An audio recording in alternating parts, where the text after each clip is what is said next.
Ayun, so welcome back po sa ating channel. Ngayon nandito tayo sa parking para mag-review ng updated accessories ng ating CBR 650R. Ayun, so ito po yung updated look niya ngayon. Yan siya.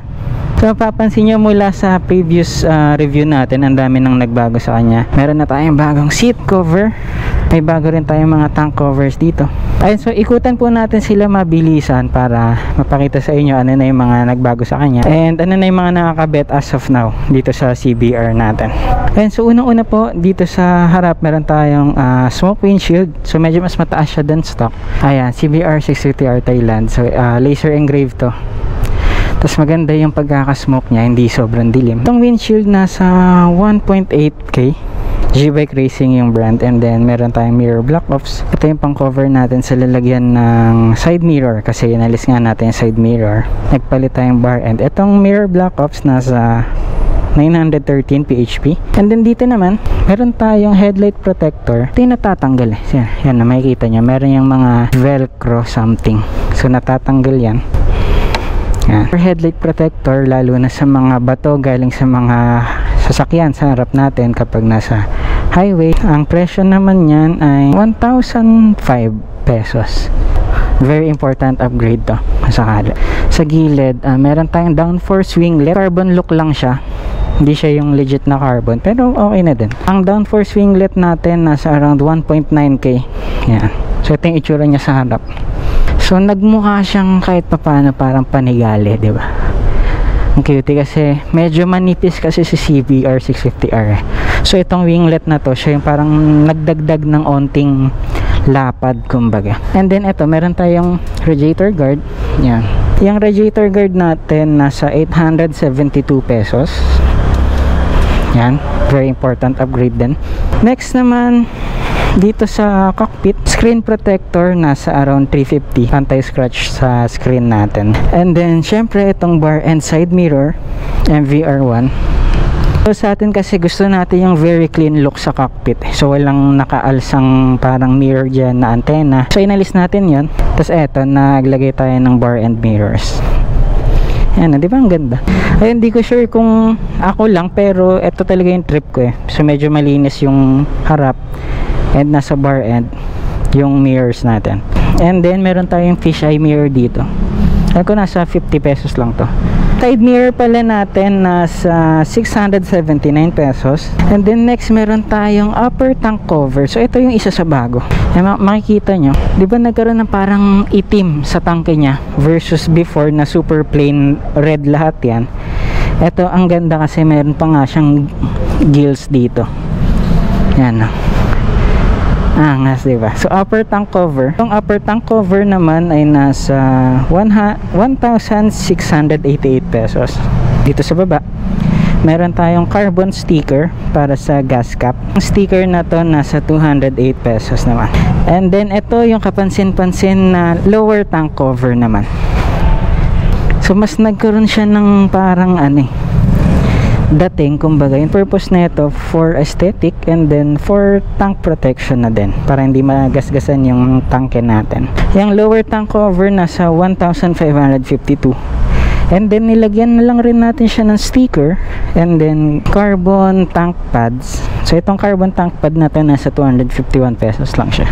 Ang tinernohan niya kasi itong natin gas cap sticker. So diba terno sila. So yan yung isa sa parang pinaka-favorite ko ngayon sa motor, yung tangke niya, dahil dito sa dalawang to. Mas nagkaroon siya ng detalye, mas nagkaroon siya ng dating, diba? Yun, so after neto, dito tayo sa baba, meron tayong aftermarket seat cover. So etong aftermarket seat cover na to, same shop siya nung binila natin ng mga windshield mirror block offs. Cover lang talaga yung, and then tayo na yung pinaka stapler sa kanya, nag-staple sa kanya dun sa pinaka seat. Naging madali yung pag-staple natin sa kanya kasi sobrang fit na fit yung cover, talagang para sa CBR 650R siya. CB650, CBR 650R. So napakaganda. Ang ganda ng details, ang ganda ng texture. Batas yung red lining ng mga yan. Sobrang bumagay siya dito sa bike. Then syempre yung pinaka requested sa TikTok. Actually meron din nga pala tayong TikTok guys.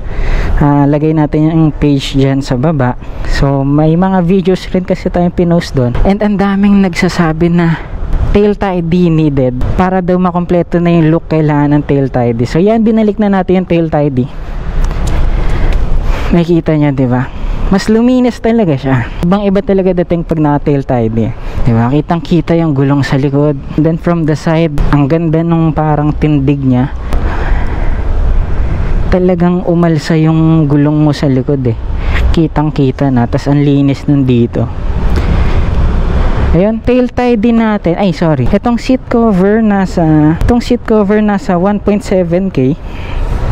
Itong tail tidy naman nasa 1.4k, 1.5k. And then next is dito tayo sa baba. Meron tayong GB Racing engine cover. So ito yung nasa left side.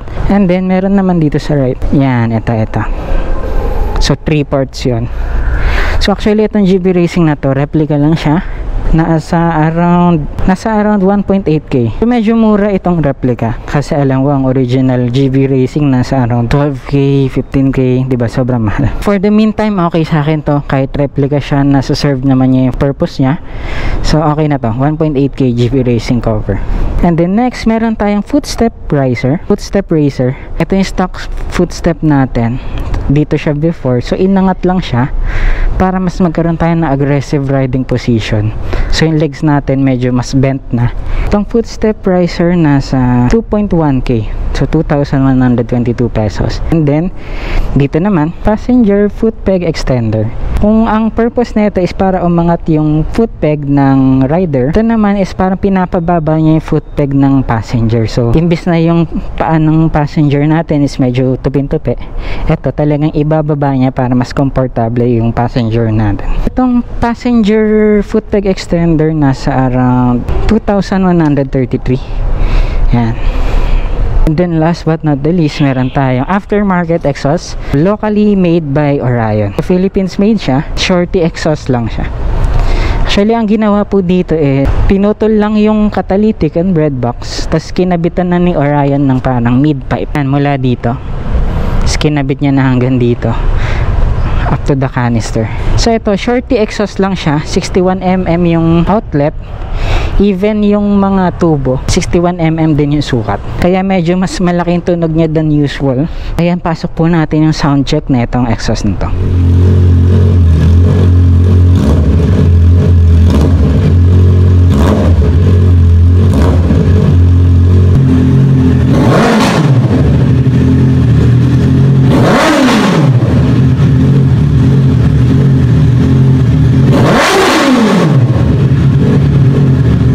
So yun po muna so far yung naging update natin dito sa ating CBR 650R. Medyo mabilisan lang kasi nadaanan na natin yung mga accessories na to before. Meron lang talaga tayong mga bagong update sa kanya, kaya ginawa natin ulit ng bagong video. Itong build natin more on parang aesthetic build lang siya. Parang hindi siya yung sobrang mahal, parang cheap aesthetic build. Actually, wala pang performance build sa kanya. Wala tayong binabago sa performance, sa engine, wala tayong tuning, lahat. This is more on ergonomics and aesthetic build lang, diba? Ayan, so comment down below what you think of our CBR 650R, at kung may masasuggest din kayong pwede pa nating ilagay, so pa-comment lang sa baba and tignan po natin yan. So yun lang po, maraming salamat.